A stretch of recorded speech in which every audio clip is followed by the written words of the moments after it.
Bien, bonjour à tout le monde. J'essaye de venir répondre à quelques questions qui m'ont été posées. Donc, je me fais le devoir ici de venir répondre. Je vais répondre naturellement à quelques-unes de vos préoccupations. Ceci en rapport avec une question qui m'a été posée. Et donc,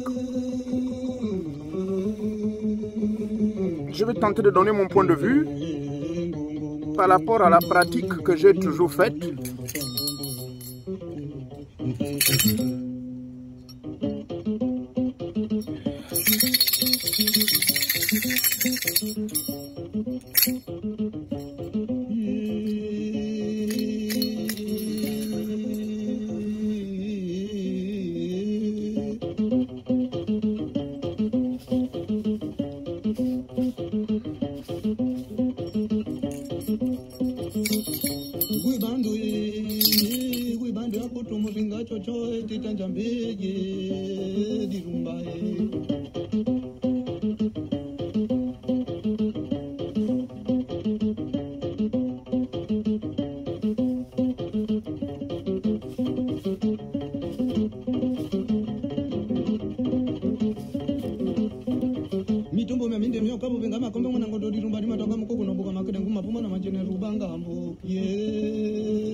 Bien, soyez tous salués.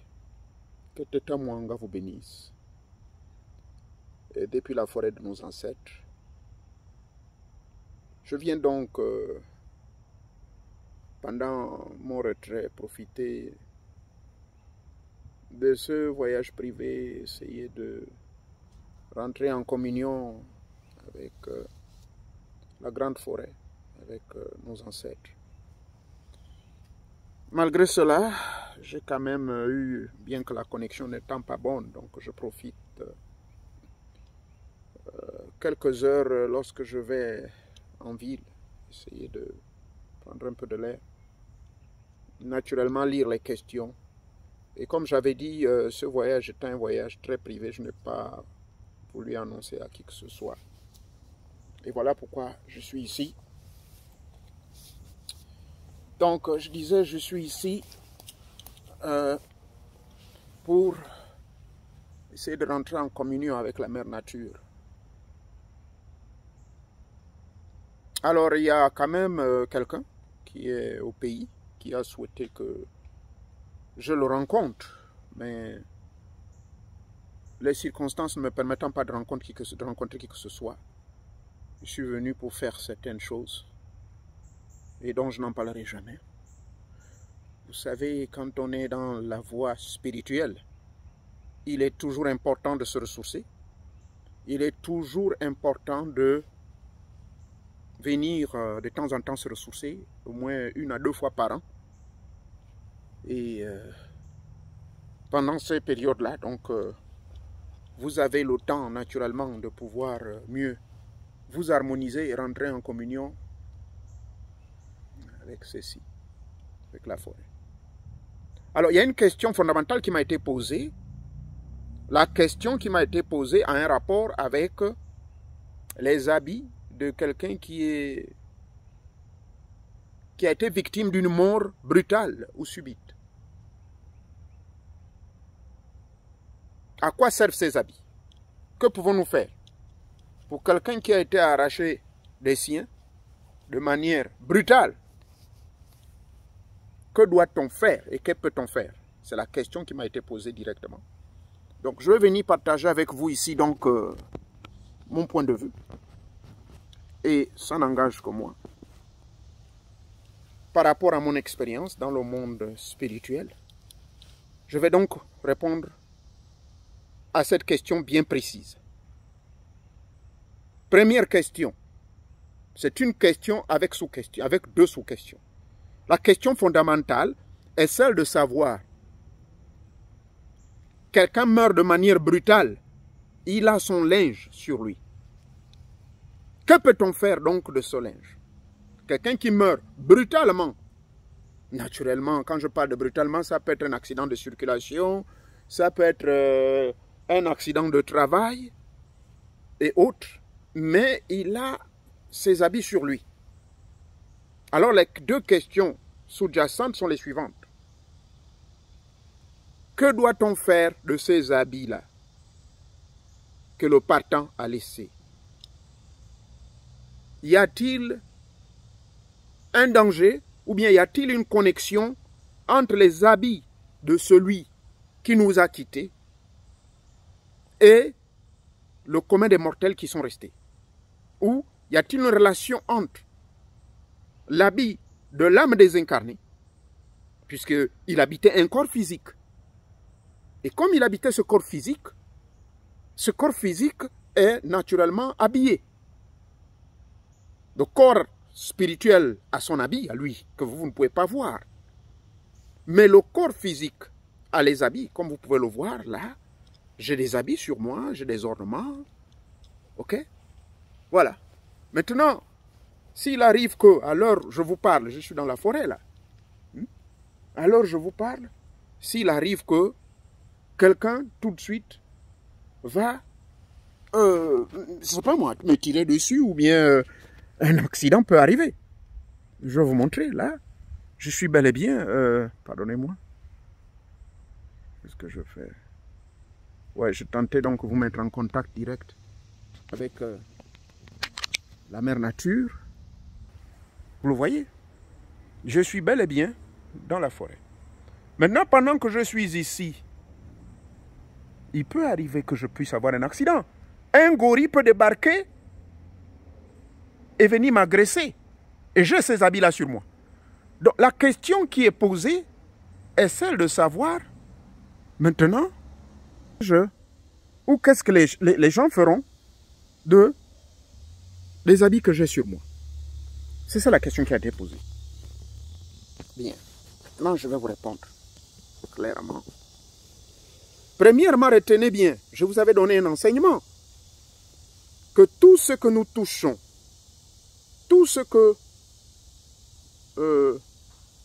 nous possédons, s'imprègne de notre âme, s'imprègne de notre corps énergétique, s'imprègne donc de toutes nos énergies en nous. Et voilà, je vous ai donné un enseignement ici, vous pouvez le vérifier sur ma chaîne YouTube, intitulée, comment dirais-je, où je disais qu'il faut faire attention aux endroits où nous asseyons, il faut faire attention aux objets que nous touchons, il faut faire attention parce que nous dégageons, voilà, justement, nous laissons une partie de nous, nous laissons nos empreintes. À l'école des Blancs, j'ai même développé ça. On parle des empreintes digitales, mais il y a également des empreintes mystico-spirituelles que nous laissons. Et ces empreintes mystico-spirituelles que nous laissons, malheureusement, ne peuvent point nous épargner de tout danger. Maintenant, la question qui a été posée aujourd'hui, elle est très fondamentale, car il est question de savoir que quelqu'un qui meurt tout de suite par un accident mortel, que peut-on faire de ses habits? Bien, moi j'ai appris auprès de mes amis brésiliens, au niveau du Gabon, j'avoue que c'est une question, j'ai essayé de demander à mes quelques frères initiés là, où je suis descendu dans la forêt. Ils m'ont donné vraiment beaucoup d'informations, mais que je n'étais pas obligé d'accepter. Parce que vous savez, je suis avant tout, j'utilise toujours l'esprit cartésien en tant qu'initié. Je ne suis pas un initié de mystère qui accepte bêtement parce que accepter comme la foi. Parce que la foi est la ferme-attente des choses que l'on ne croit pas, mais c'est la claire démonstration des réalités que nous devons simplement accepter parce que la conscience collective y croit à cela et que vous, en tant que conscience individuelle, qui est connectée à la conscience cosmique universelle de Teta Mongadi Banga Banga, c'est-à-dire la conscience universelle, vous ne devez pas bêtement accepter parce que la conscience collective vous a mis dans un système de programmation, ainsi je l'appelle, c'est-à-dire que vous n'êtes pas obligé de croire à quelque chose. Mais mes frères initiés ici de la grande forêt équatoriale m'ont donné certaines informations, j'ai filtré quelques informations et certaines de ces informations s'accordent avec les informations que j'ai reçues auprès de mes amis brésiliens. Et quand je parle des amis brésiliens, je fais allusion aux Indiens, aux Amérindiens du Brésil. Vous savez que les Amériques, que ce soit en Amérique centrale, en Amérique du Nord, ou l'Amérique du Nord, c'est les États-Unis et le Canada, Amérique du Sud, Amérique de l'Est ou de l'Ouest, vous allez dans toutes ces zones des Amazonies, nous avons quelque chose de commun. Dans les forêts amazoniennes, donc au niveau de l'Amérique du Sud et de l'Amérique centrale, ils utilisent quelque chose qu'on appelle une liane. La liane amère, c'est une liane initiatique qu'on fait, qu'on tape, on la tape. Et je m'en souviens qu'à l'Ambaréné, nous avons une liane semblable, sauf que nous l'utilisons pour tuer les poissons, nous l'utilisons pour faire des lavements. Dans le lac Azingo, j'avais découvert la même liane, une liane semblable. Mais au niveau de nos frères là-bas, ils utilisent cette liane-là pour biloquer, pour des cérémonies initiatiques. Donc c'est pour vous dire que les connaissances de base sur les phénomènes mystico-spirituels, c'est presque pareil dans la plupart des traditions. Mais sauf que les explications varient d'un fond à un autre. La forme peut varier, mais le fond reste le même. Donc, dans le fond, la ressemblance que j'ai trouvée entre les explications que mes frères des forêts ici m'ont expliqué et celle des frères des forêts de l'Amérique centrale, voici le point commun. L'habit dont portait le partant ou le dauphin dans le langage humain, l'habit dont portait notre frère ou notre sœur qui s'est désincarnée, joue un rôle important dans certaines pratiques mystico-spirituelles. Mais je pourrais plutôt mettre l'accent dans la pratique mystico-sorcière. Qu'est-ce que j'entends par mystico-sorcière? C'est-à-dire, c'est des pratiques à la fois qui sont mystiques, donc inconnues du commun des mortels, mais dans le but de nuire à la fois l'âme du partant, ou bien nuire la société. Donc nuire le lien ombilical familial. Voilà ce que j'entends par dans des pratiques mystico-sorcières.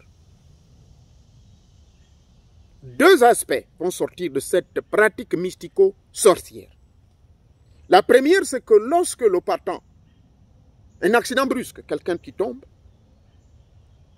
les gens rentrent en possession du linge, culotte, le haut, pantalon, slip, si possible même le chapeau, tout cela, ils rentrent en possession de ça. Alors ils vont faire des pratiques mystiques. La première pratique mystique est une pratique mystique positive. Ce que j'entends par pratique mystique positive, c'est que nous venons de perdre un parent qui a sûrement la quarantaine. Est-ce que c'est normal Quelqu'un qui a à peine 40 ans, nous le perdons. Alors la question qui se pose est la suivante. Il y a un mystère.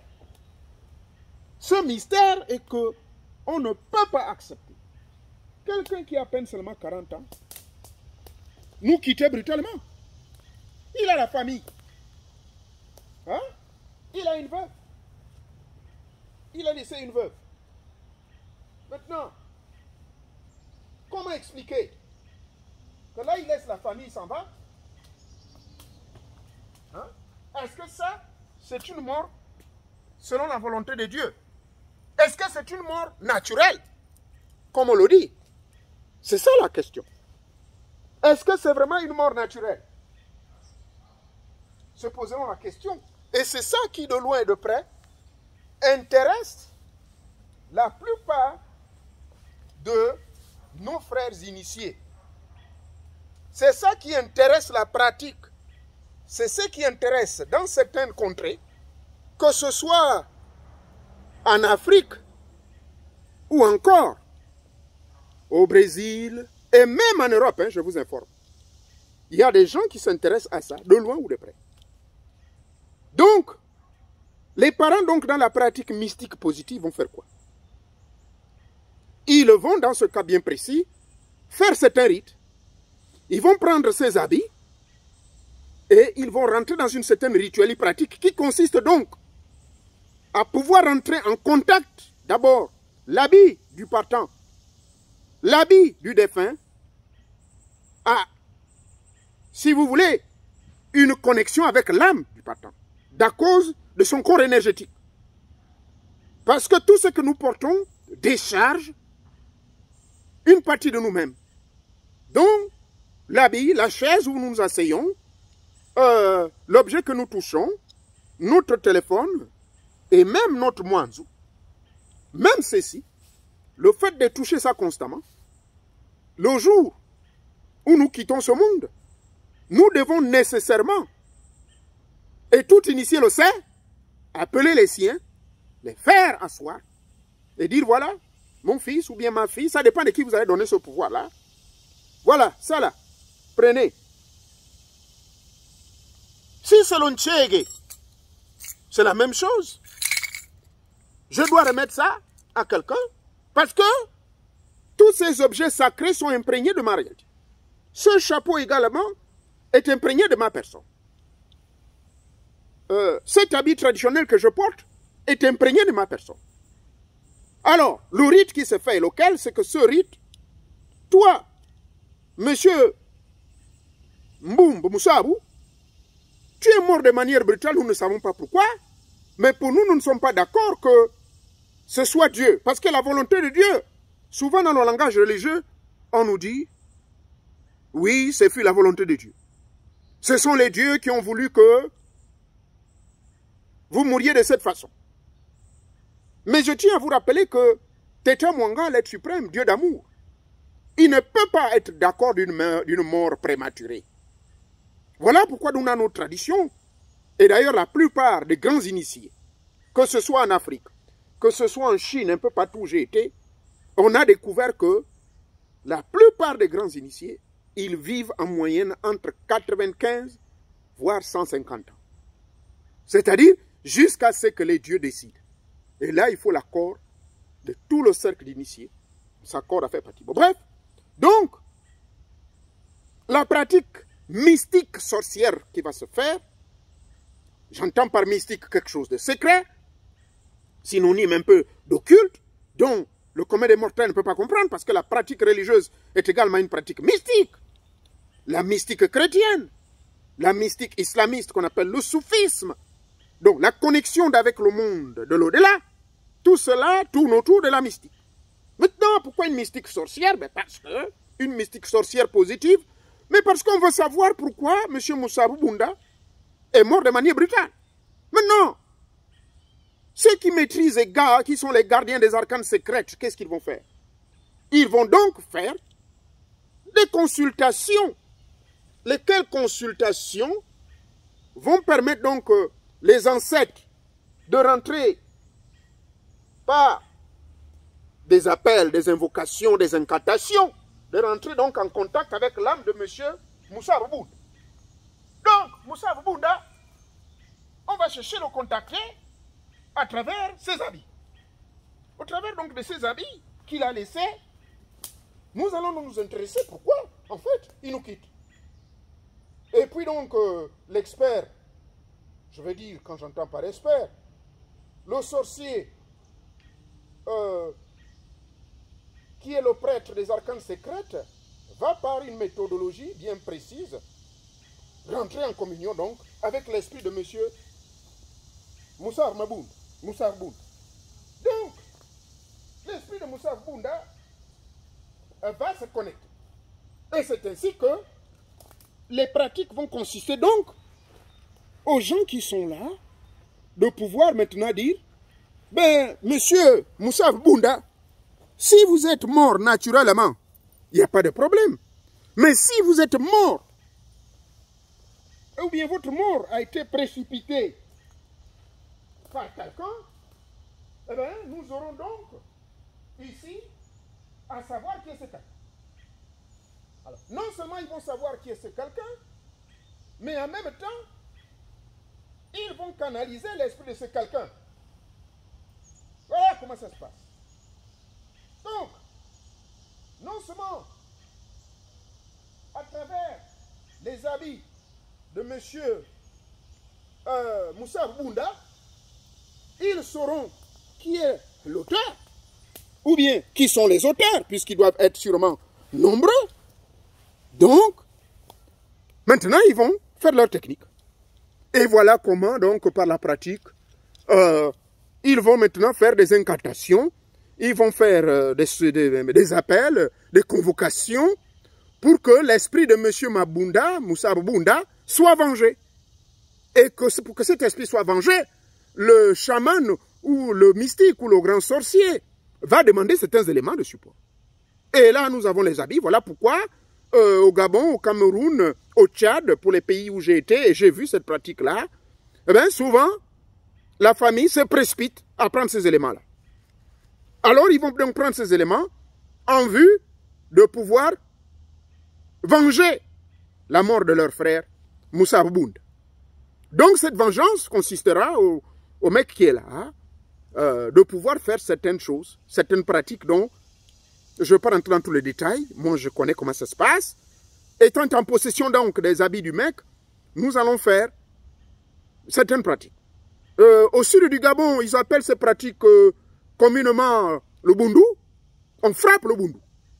Et quand on va frapper le bundu, mais il y a des éléments. Seulement, vous allez entendre l'expression on frappe le bundu. Mais il y a des éléments qu'on demande. Maintenant, au niveau du sud-est du Gabon, là, je vais du côté de dans Livindo, où mes grands-parents existent jusqu'à présent, où j'ai bénéficié de certains rites, le rite de Mungala, à travers la circoncision et autres, il y a quand même, non seulement au-delà de la réalité de la pratique de la circoncision, mais nous autres qui avons été circoncis au-delà de 18 ans, il y a d'autres rites dont nous avons accès. Et la grande pratique ritualique, c'est le Mungala. Et là-dedans, bien sûr, toutes ces révélations que je partage avec vous, tous ces côtés mystico-sorciers et divulgués, à tout initier. Donc, la première partie, il faut retenir, c'est de pouvoir faire le mal, rendre le mal au mal. Parce que notre parent ne peut pas mourir comme ça. M. Moussa Bounda a laissé une veuve qui est toute jeune, il a laissé des enfants, il était à un âge quand même, c'est pas normal. Donc, la première raison, c'est de pouvoir prendre ses habits pour répondre à votre question, afin de détruire ou de tuer l'ennemi. C'est-à-dire celui qui a voulu faire le mal à l'âme du partant. Et même dans certaines techniques mystico-spirituelles, le prêtre ou le chaman ou l'initié des mystères va communier avec l'esprit de M. Moussa Bounda. Voilà les réalités que beaucoup d'entre nous, nous négligeons, mais c'est des réalités. Ça, c'est le premier aspect. Donc, le premier aspect consiste donc à vouloir tuer la personne qui a fait ce mal. Et le deuxième aspect, et que j'ai appris auprès des Brésiliens, c'est que souvent quand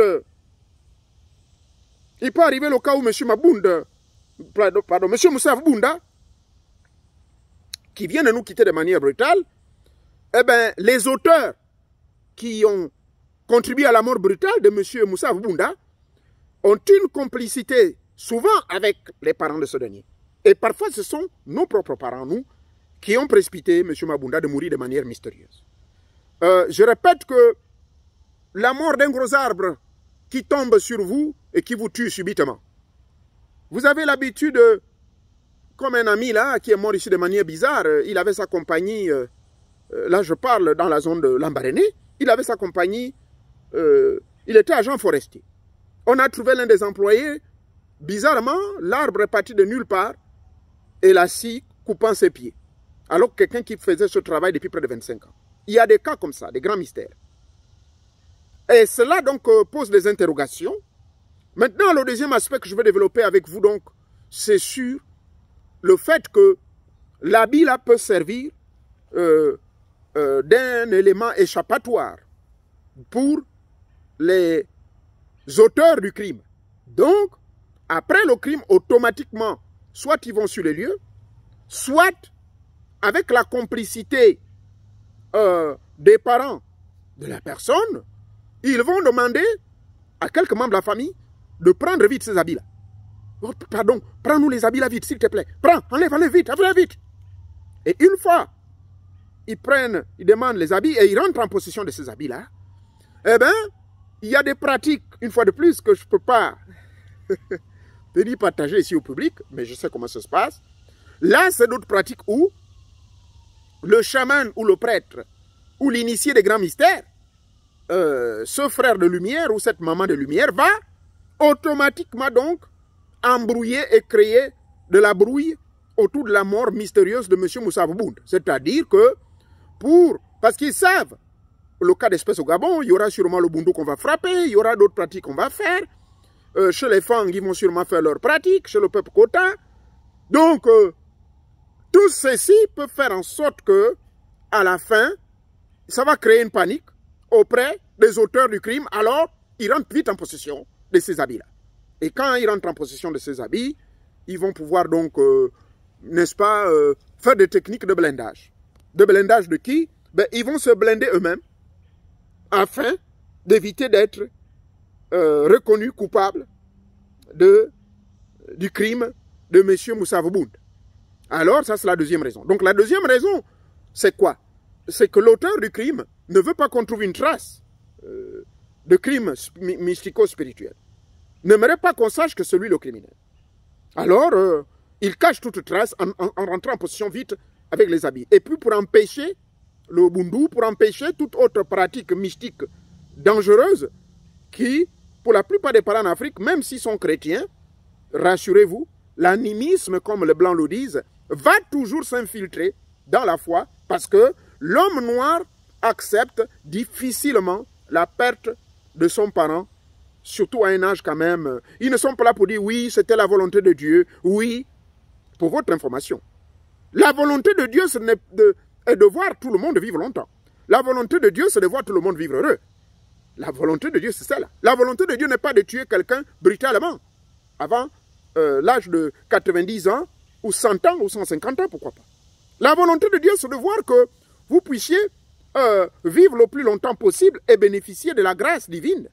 Et cette grâce divine, vous bénéficiez, oh là là, les moustiques, vous bénéficiez donc de cette grâce-là en faisant le bien aux autres. Mais quand vous faites le bien, ça veut dire que vous assurez également que vous êtes le pilier et l'équilibre du bien et du mal. Parce que Teta Mwanga nous a créé avec cette volonté de la notion du bien et du mal.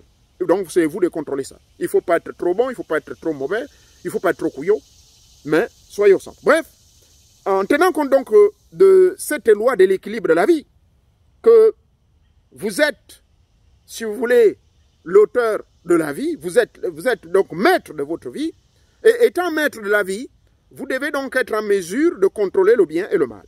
Et votre rôle, vous êtes donc gardien, vous êtes le pilier, si vous voulez, de cet équilibre du bien et du mal. Car Dieu a donné à l'homme cette notion-là. Donc, cela est très important. Ce qui fait que le décès de M. Moussa Bounda, premier pilier, soit on le fait pour pouvoir faire le mal à l'individu qui a fait le mal, dent pour dent, œil pour œil. Certains sûrement me diront et contesteront, non, il faut laisser la vengeance à Dieu. Ça, je vous en prie, ça c'est un langage terre à terre qui est réservé uniquement à nos frères religieux. Ce sont les blancs qui sont venus nous faire croire ça.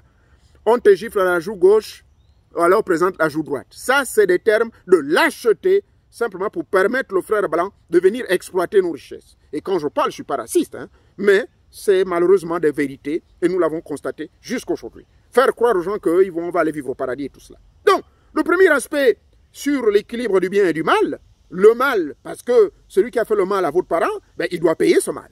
Il n'est pas normal. Oui, la balance de la justice, elle est telle qu'elle est. Et c'est pour cela que nous avons des institutions ici-bas. Nous avons un ministère de la justice. Nous avons des juges qui vont à l'école.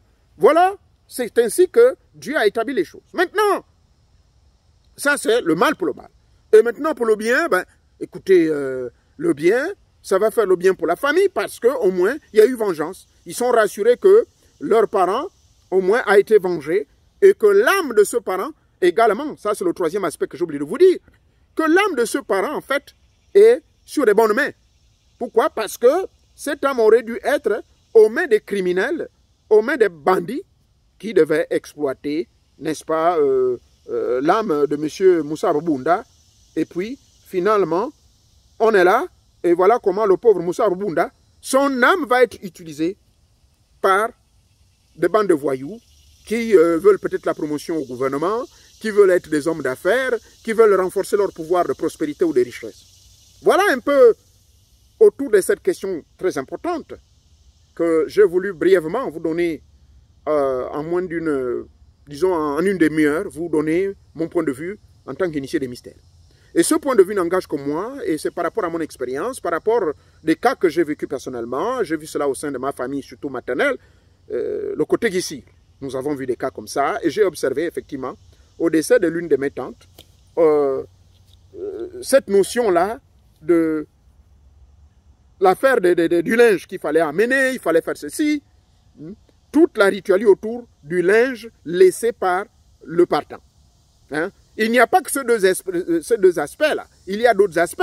Ce linge peut servir à la protection, ce linge peut également servir de connexion, parce qu'on peut faire un talisman, ça j'ai appris ça dans la talismanie pratique tibétaine, on peut vous fabriquer un talisman, c'est-à-dire pour le reste la famille, la veuve, les enfants, si c'est le cas de l'homme qui est mort. Maintenant, c'est beaucoup plus récurrent comme ça, c'est beaucoup plus courant dans ce sens-là. Par contre, quand la femme meurt, c'est beaucoup plus, on laisse ça aux enfants. Mais le mari n'est pas trop concerné. Mais quand c'est l'homme, eh bien, on peut prendre les objets ou l'habit qu'avait ce monsieur, on va faire un grand talisman avec, un talisman de protection pour la famille, afin que l'âme de celui qui est parti, comme on le dit, les morts ne sont pas morts, que cette âme-là, l'esprit continuera à veiller sur sa famille jusqu'à la prochaine incarnation. Voilà donc brièvement ce que je voulais vous dire sur cette question. Une fois quelqu'un meurt, que peut-on faire avec le linge? Pourquoi il y a certaines personnes qui se précipitent à vouloir entrer en possession du linge du partant ou de la partante? Voilà. Je crois, j'ai fait de mon mieux maintenant. Je sais qu'il y aura tous des gens qui vont contester. Soyez-en libres. Rassurez-vous que moi, Moréo Nouvier, quand je viens faire mes enseignements, je les fais sur la base de mes propres expériences. Je n'ai aucun livre, je ne lis pas dans un livre, je ne vais pas faire quoi que ce soit. Ce sont des initiations que j'ai reçues, sont des connaissances que j'ai expérimentées, j'ai vécu cela. Donc, il y a beaucoup de questions qu'on me pose, mais donc parfois je ne veux pas répondre. Des fois je dis à la personne, excusez-moi, je ne suis pas en mesure de répondre à la question. Pourquoi? Parce que je ne veux pas me baser sur les expériences de quelqu'un d'autre, des fois qui ne sont pas forcément cartésiennes. C'est-à-dire l'esprit cartésien qui consiste à accepter quelque chose uniquement quand vous l'avez expérimenté vous-même.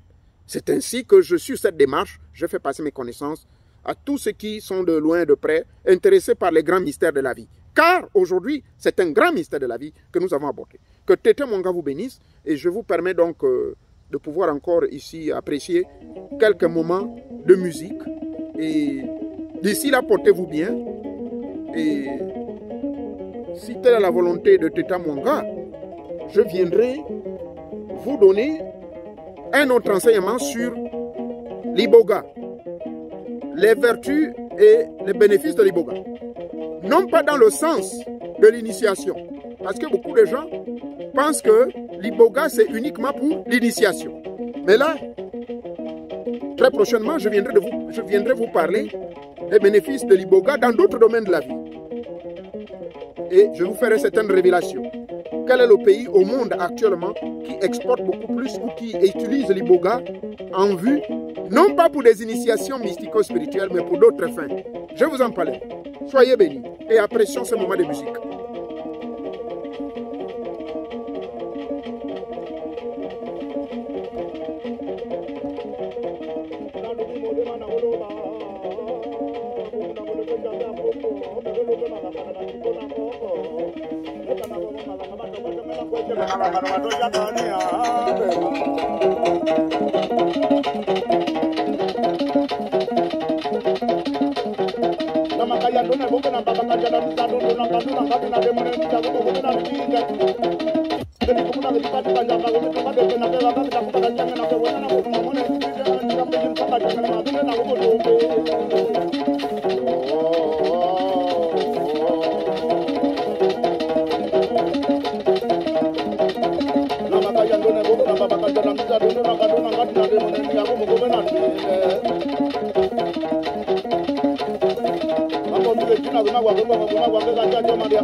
Makuku majibu ngoma nangega.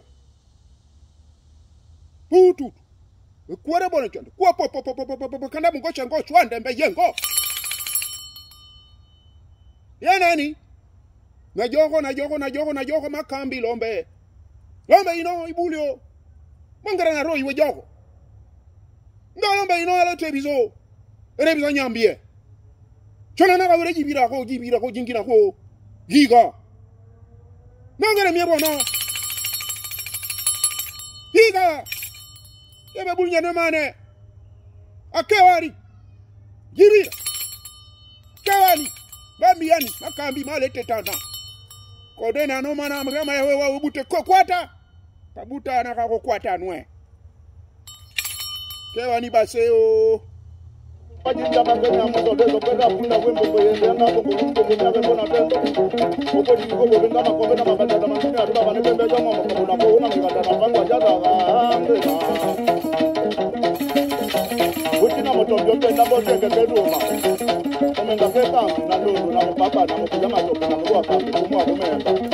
Omabega kenga doje nika kama bo mitomu edo ba ewa matembe. Ele china tenya msingi ele kongo kunde na drama sisi tango kuna ba. Obo kama ngomba motombi kunde na dibo japo ega bo talo bana tenda kudama peka kwa gomo kolongondo. Tenda mbeo mekwe bate motombi na batie. Wetu mana maluma na yebo kumana wetu singo dingongo. Webi akadi ndezi jamuke ajanga. Kunya mabe baka mbunjie. Na wosi kwande mbuwa bani kene gobondo banyaka. Kodenge mwana njambe matuka mwana njambe. Koba tango unamelemba. Kumatana kama jumbo na kuna kuna mjene.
Merci beaucoup, merci, merci, merci. Que tes témoins vous bénissent. Merci de m'avoir suivi. Merci. Ici, là, portez-vous bien. Et je viendrai prochainement vous sortir un autre enseignement sur la véritable valeur du bois sacré Iboga. En dehors du fait que les gens pensent toujours à l'affaire, les gens pensent seulement que l'Iboga, c'est uniquement pour les initiations. Mais vous allez découvrir autre chose. Ça, rassurez-vous. J'aurai à partager avec vous mes expériences, les expériences d'autres personnes sur l'Iboga. Merci. D'ici là, portez-vous bien. Et bonne journée à tous. Merci encore. Merci encore. Merci, merci. Merci.